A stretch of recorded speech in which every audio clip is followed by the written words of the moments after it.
आप सभी का स्वागत है आज की हमारी हिंदी की कक्षा में।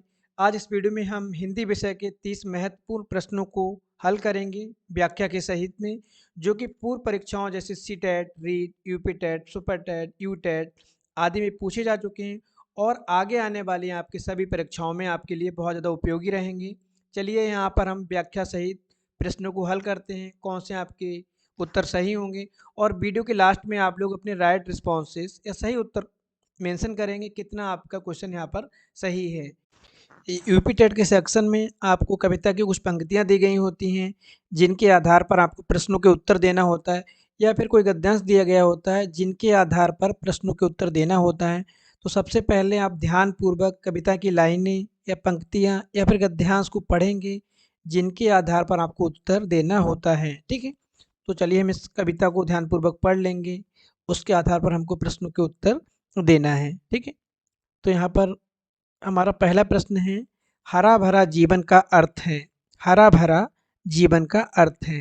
तो यहाँ पर ऑप्शन दिया गया है आपका, हरे रंगों से भरा जीवन, हरियाली युक्त जीवन, खुशियों से परिपूर्ण जीवन, या पेड़ पौधों से घिरा जीवन। तो यहाँ पर आप देख रहे होंगे जो ऑप्शन दिए गए हैं हमारे, यहाँ पर हमारा तीसरा ऑप्शन यहाँ पर राइट होगा, खुशियों से परिपूर्ण जीवन। ठीक है, तो हम यहाँ पर ऑप्शन सी को सही उत्तर कर देंगे। यहाँ पर हम ऊपर अगर देखेंगे कविता को, तो कविता में सीधे से दिया है, आप उसको ध्यानपूर्वक पढ़ेंगे।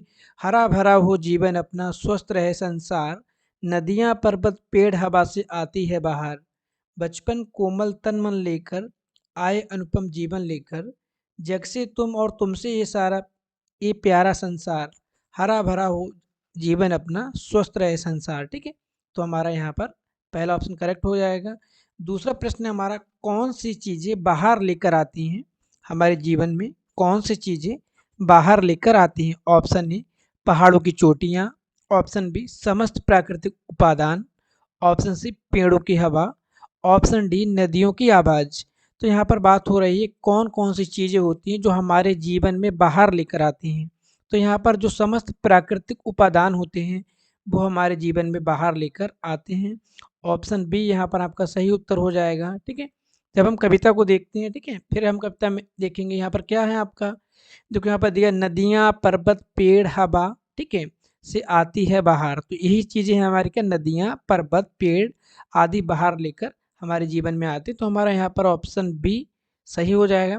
क्वेश्चन नंबर हमारा 93 या 93 नंबर। ठीक है, क्वेश्चन है हमारा, कवि ने सृष्टि का उपहार किसे कहा है। इस इन पंक्तियों में कवि ने सृष्टि का उपहार किसको कहा है। ठीक है, ऑप्शन ए हरा भरा जीवन, ऑप्शन बी प्राकृतिक सुंदरता और उससे उत्पन्न होने वाली खुशी, ऑप्शन सी पौधे व डालियाँ, ऑप्शन डी वृंदलताएं। ठीक है, तो आपको यहाँ पर बताना किसको कहा है। तो यहाँ पर ऑप्शन बी आपका सही उत्तर हो जाएगा, प्राकृतिक सुंदरता और उससे उत्पन्न होने वाली खुशी क्या है, सृष्टि का उपहार इसको कहा है। ठीक है, यहाँ पर आप कविता की लाइनों में फिर से जाएंगे, फिर से आप देखेंगे लिखा होगा सीधा सीधा, वृंद लताएं पौधे डाली चारों ओर भरे हरियाली, मन में जगे उमंग यही है सृष्टि का उपहार। ठीक है, तो क्वेश्चन हमारा आ जाएगा हमारा 94। कवि यही संदेश देना चाहता है कि पर्यावरण संरक्षण में ही जीवन संभव है। ऑप्शन बी प्रकृति में पेड़ पौधे नदियाँ पर्वत शामिल हैं, ऑप्शन सी चंदन के पेड़ लगाने चाहिए, ऑप्शन डी जीवन में सब बेकार है। तो यहाँ पर कवि संदेश देना चाहता है, यदि हम पर्यावरण को संरक्षित रखेंगे तभी जीवन संभव है। ऑप्शन ए यहाँ पर हमारा सही उत्तर हो जाएगा, पर्यावरण संरक्षण में ही जीवन संभव है। ठीक है, क्वेश्चन नंबर हमारा 95 है, अभ्यागत शब्द में कौन सा उपसर्ग है। ठीक है, अभ्यागत शब्द में कौन सा उपसर्ग है। ठीक है, ऑप्शन ए आ, ऑप्शन बी अभ्य, ऑप्शन सी अभी, ऑप्शन डी अभ्या। तो अभ्यागत में जो आपका उपसर्ग है वो है आपका अभी, ऑप्शन सी आपका सही उत्तर होगा। यहाँ पर जो शब्दों के पहले जोड़े जाते हैं उनको हम उपसर्ग कहते हैं और जो शब्दों के बाद में जोड़े जाते हैं उनको हम प्रत्यय कहते हैं। क्वेश्चन नंबर हमारा 96 वो प्रत्यय के ऊपर है जो बाद में जोड़ा जाता है। रमणीय में कौन सा प्रत्यय है। ऑप्शन ए आनियर, ऑप्शन बी ये, ऑप्शन सी रम और ऑप्शन डी आपका अड़िए। ठीक है, तो यहाँ पर हमारा 96 में आंसर पहला होगा। ठीक है, आनियर प्रत्यय है आपका रमणीय में। ठीक है, ऑप्शन ए यहाँ पर सही उत्तर हो जाएगा हमारा। क्वेश्चन नंबर 97 है हमारा, श्री गुरुचरण सरोज रज निजमन मुकुर सुधार। ठीक है, इसमें पूछ रहे हैं कि कौन सा छंद दिया गया है यहाँ पर, दोहा, सोरठा, रोला, बरबय। तो यहाँ पर जो आपका ऑप्शन ए यहाँ पर करेक्ट होगा, सही उत्तर होगा दोहा।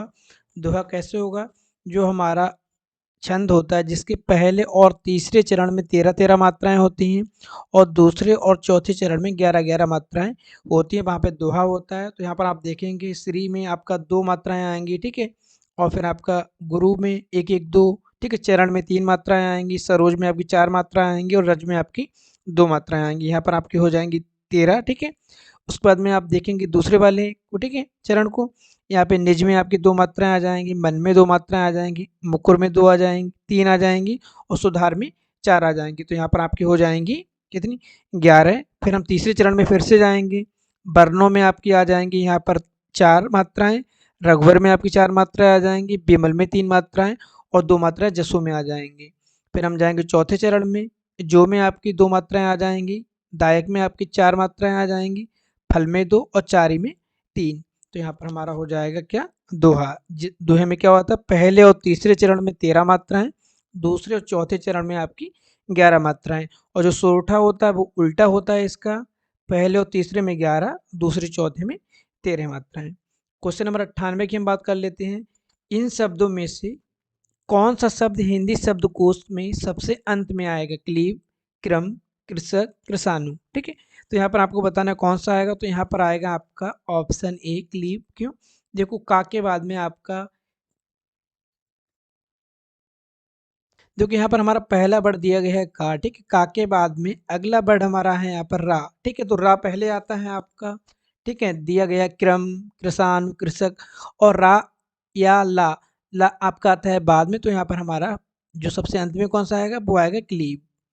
क्वेश्चन नंबर हमारा 99 है यहाँ पर, चराचरम जगत में कौन सा समास है, तत्पुरुष, द्वंद्व, बहुव्रीहि, कर्मधारय है। तो जहाँ पर दोनों पद प्रधान होते हैं, ठीक है, तो वहाँ पर कौन सा समास होता है, वहाँ पर समास होता है आपका द्वंद्व समास। तो हमारा यहाँ पर हो जाएगा ऑप्शन बी द्वंद्व समास। 99 में कौन सा आंसर होगा आपका, द्वंद्व समास। जिस समास में पूर्व पद और उत्तर पद दोनों प्रधान होते हैं, ठीक है, तो वहाँ पर क्या होता है, हमारा द्वंद्व समास होता है। क्वेश्चन नंबर 100, अर्थ शब्द का अर्थ स्पष्ट करने हेतु कौन सा तरीका सर्वाधिक उपयुक्त है, वाक्य प्रयोग, व्याख्यान, भ्रमण विधि या हमारा चित्र निर्माण विधि।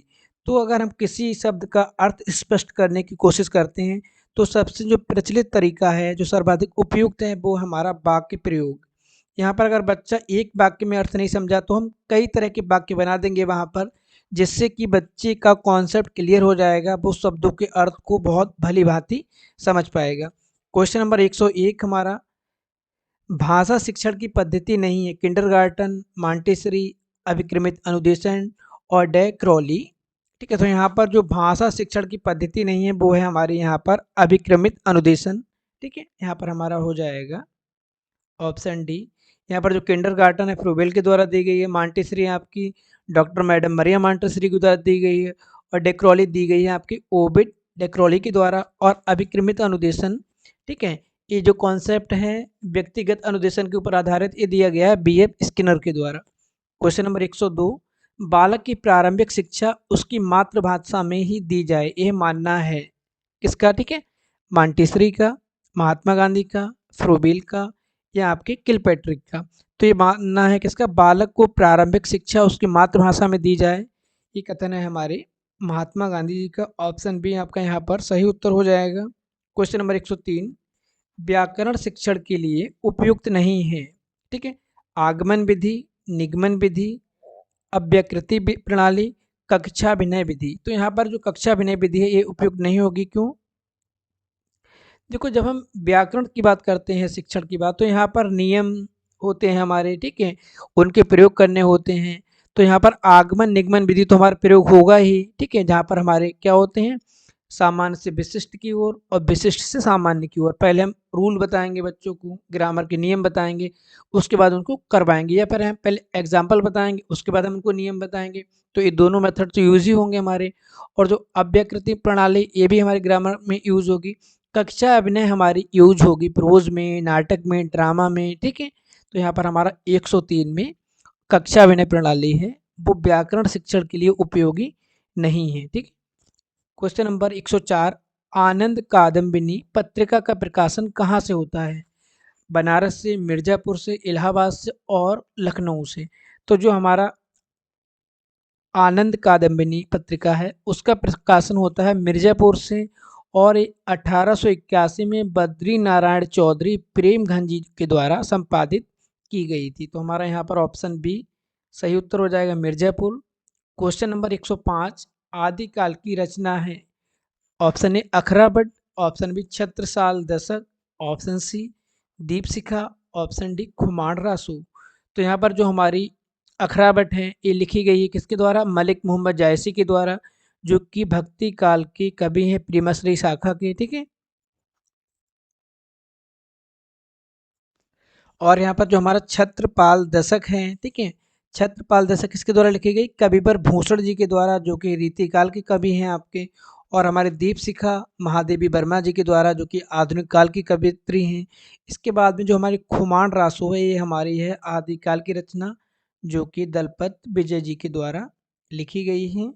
तो हमारा ये हो गया ऑप्शन डी यहाँ पर सही उत्तर। 106 में हिंदी गद्य शिक्षण की पाठ्य योजना में उद्देश्य कथन कब आता है? ठीक है, तो जब आप लोग बीएड और बीटीसी में हिंदी की पाठ्य योजना का टीचिंग करते हैं, किसी भी पाठ्य योजना की टीचिंग करते हैं, तो कहाँ पे आता है हमारा उद्देश्य कथन, जिसको हम इंग्लिश में बोलते हैं स्टेटमेंट ऑफ द एम। पूर्व ज्ञान के पश्चात, प्रस्तावना प्रश्न के बाद, या हमारा आदर्श वादन के वाचन के बाद, या मौन वाचन के पूर्व। तो प्रस्तावना प्रश्न के बाद जब हम बच्चे के पूर्व ज्ञान का निरीक्षण कर लेते हैं, उसको चेक कर लेते हैं, उसके बाद में हम देते हैं क्या?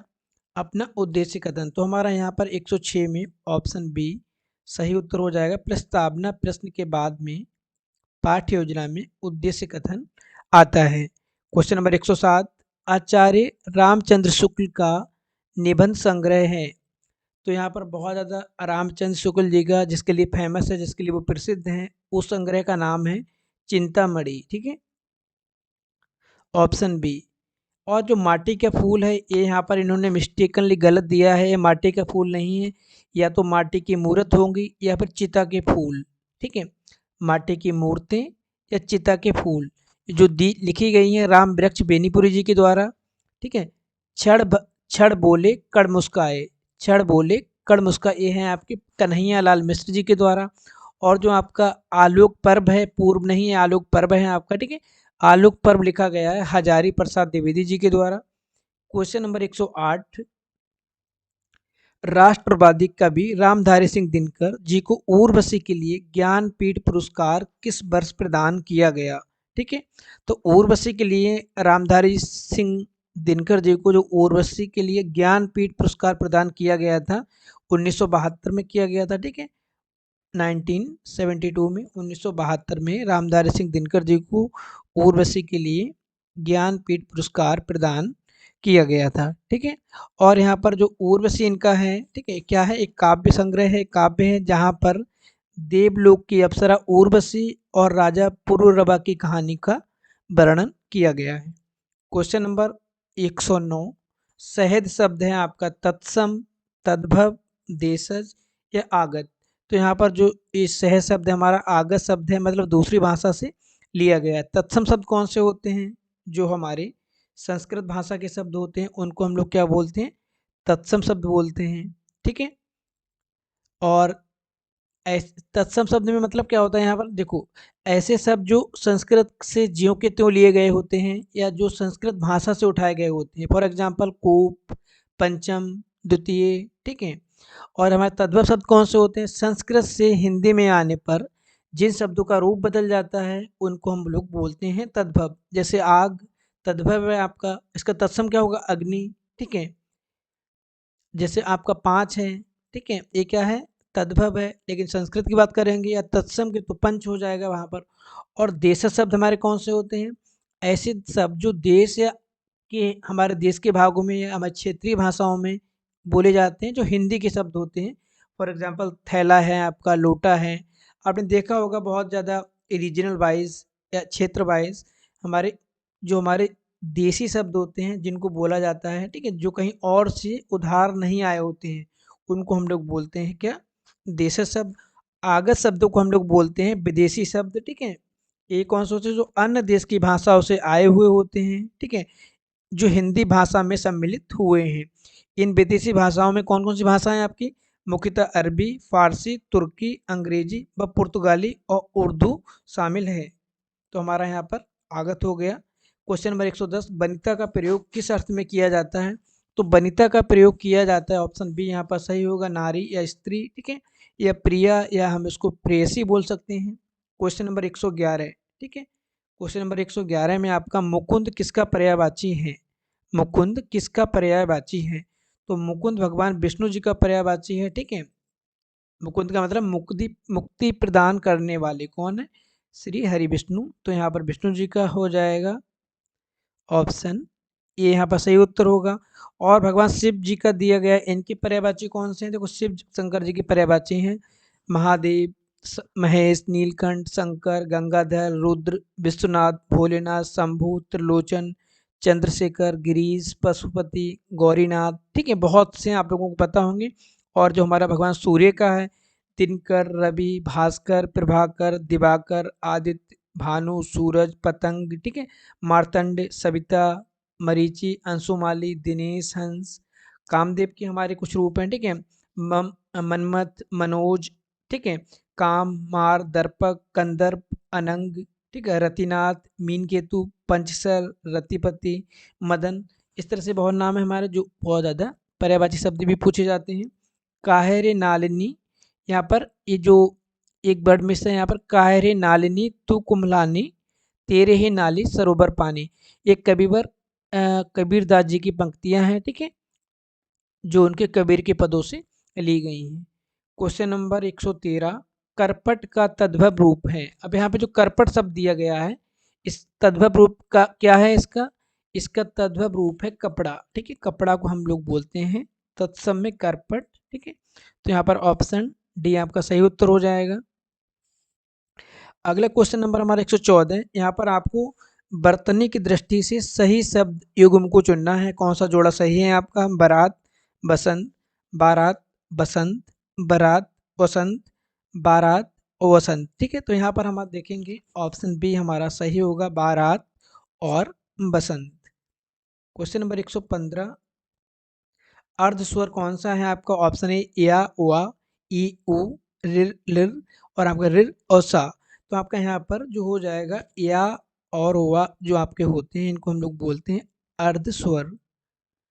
क्वेश्चन नंबर 116, चोर की दाढ़ी में तिनका मुहावरे का सही अर्थ है।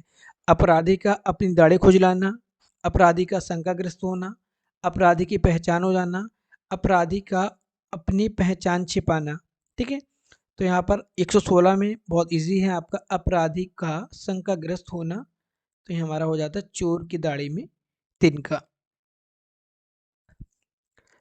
अगला क्वेश्चन नंबर 117 हमारा, एक बार में कई बात को दोहराते रहना। वाक्यांश के लिए एक शब्द, यहाँ पर आपको वन वर्ड सब्स्टिट्यूशन दिया गया है। एक वाक्यांश के लिए आपको एक शब्द प्रयोग करना है, एक बार कई बात को दोहराते रहना। तो यहाँ पर आपका सही उत्तर क्या होगा? यहाँ पर हमारा सही उत्तर होगा पिष्ट पेसड़। आपका यहाँ पे हो जाएगा ऑप्शन सी सही उत्तर हो जाएगा। क्वेश्चन नंबर 118, बुद्धिहीन शब्द व्याकरण की दृष्टि से किस संवर्ग में आएगा? संज्ञा, सर्वनाम, विशेषण और क्रिया। देखो, बुद्धिहीन का मतलब क्या? जिसके पास बुद्धि कम है। बुद्धि की विशेषता यहाँ पे बताई जा रही क्या है?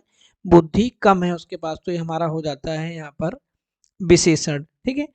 अब यहाँ पर हमारा अगला दिया गया संधि, मोहर्मी का संधि विच्छेद होगा महत प्लस उर्मी, महा प्लस उर्मी, ठीक है, महा प्लस उर्मी सी, और ऑप्शन डी आपका महत प्लस मर्मी। तो यहाँ पर हमारा जो मोहर्मी संधि विच्छेद है, इसको आपको करना है, तो आपका यहाँ पर होगा ऑप्शन सी सही उत्तर होगा। क्यों? और यहाँ पर जो संधि हमारी वो गुण संधि है। गुण संधि क्यों है? देखो, जब हम संधि करते हैं तो यहाँ पर क्या होता है, जब संधि करते समय आ और आ के बाद ई आए तो क्या हो जाता है, वहाँ पे ए हो जाता है। और जब आ के बाद उ और ऊ आए तो हमारा वहाँ पे ओ हो जाता है। तो हमारे यहाँ पे क्या आप देख रहे होंगे, आ के बाद में क्या आया है, ऊ आया है, ठीक। और ये क्या हो जाएगा, ए हो जाएगा कन्वर्ट हमारा ओ में। तो हमारे यहाँ पर कौन सी, यहाँ पर गुण संधि है।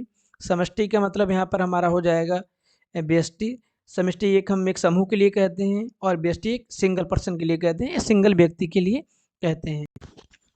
तो यहाँ पर हमने डिस्कस किए हैं हिंदी के 30 क्वेश्चंस, जो कि हिंदी के पेपर में आपको सर्वनाम, संधि, समास, उपसर्ग, प्रत्यय और हमारे पैराग्राफ जो दिए होते हैं, ठीक है। इसके साथ में कारक और हमारे जो छंद, अलंकार, रस, इनके प्रश्न आपको मिलते हैं, ठीक है। तो नेक्स्ट वीडियो में हम बात करेंगे नए प्रश्नों के साथ में, नए सेट के साथ में। तब तक के लिए धन्यवाद।